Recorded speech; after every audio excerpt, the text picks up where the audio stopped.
A gente já começa o capítulo 2 de Mateus com a visita dos Reis Magos. Eles vão chegar ali em Jerusalém e vão perguntar onde que está o menino que nasceu para ser o rei dos judeus.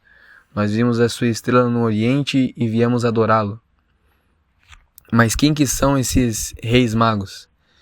Eles vieram do Oriente, muito provavelmente da região da Pérsia e da Babilônia, e essa cultura da Babilônia, eles estudavam os astros, eles buscavam sinais no céu para prever acontecimentos, né?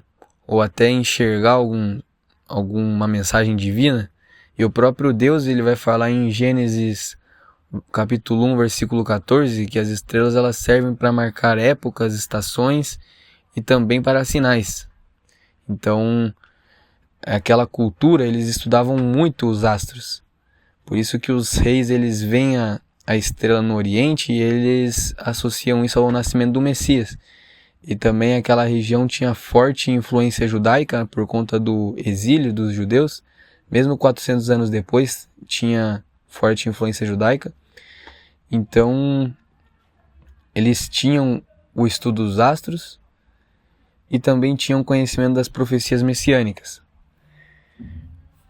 Só que o engraçado é que quando eles chegam a Jerusalém, eles dizem: onde está o menino que nasceu para ser o rei dos judeus? Parece que eles pensavam que eles iam chegar em Jerusalém e que todo mundo ia saber que o Messias nasceu por causa da estrela no Oriente. E que o Messias estaria dentro de um palácio, num berço de ouro, e que o rei Herodes estaria segurando Jesus no colo.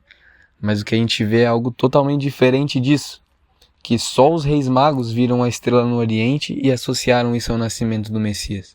E isso é interessante porque na época em que Jesus nasceu, existiam muitos mestres da lei, existiam os fariseus também, os saduceus, os essênios, pessoas que sabiam todo o Antigo Testamento de cor, que estudavam todas as profecias messiânicas e nenhum deles teve a revelação do Messias, porque isso não vem do entendimento humano. A revelação de Jesus não vem da nossa capacidade, não vem da nossa inteligência, não vem do nosso estudo.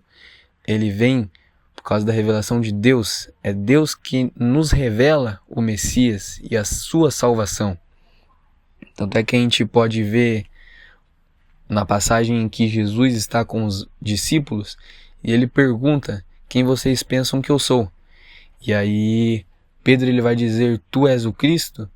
E Jesus ele diz que essa revelação não veio de carne nem sangue, ou seja, não era pelo próprio mérito de Pedro que ele teve essa revelação, mas foi Deus que lhe revelou.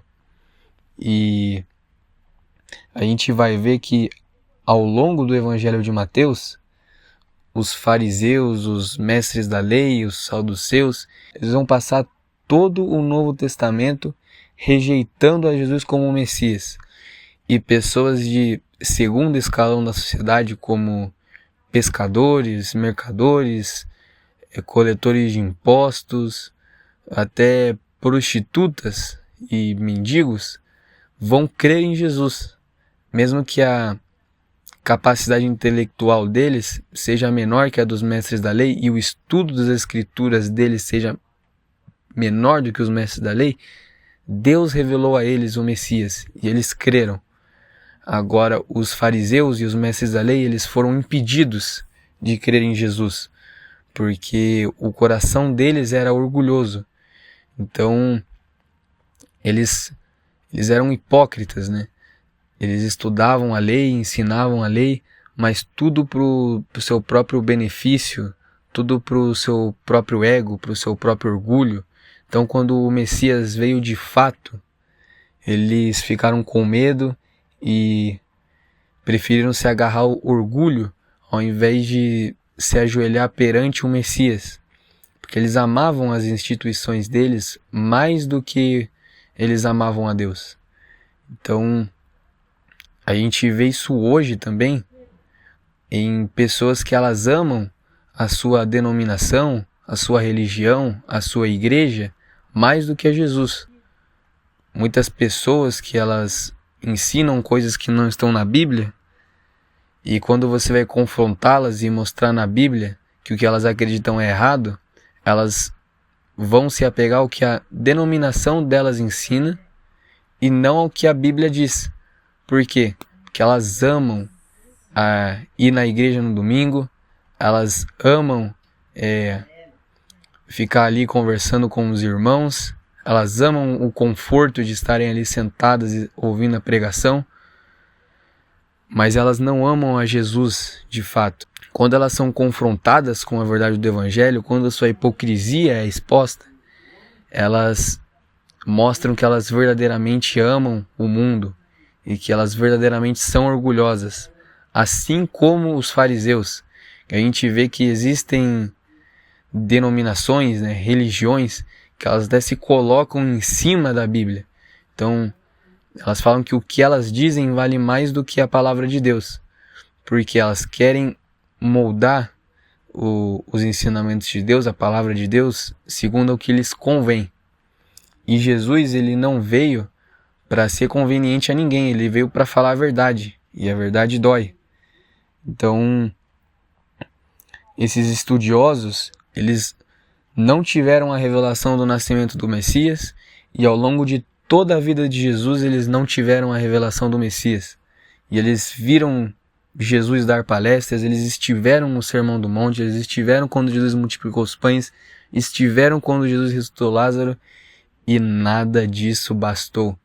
Eles ainda continuaram incrédulos e fiéis ao seu orgulho e à sua soberba e à sua arrogância.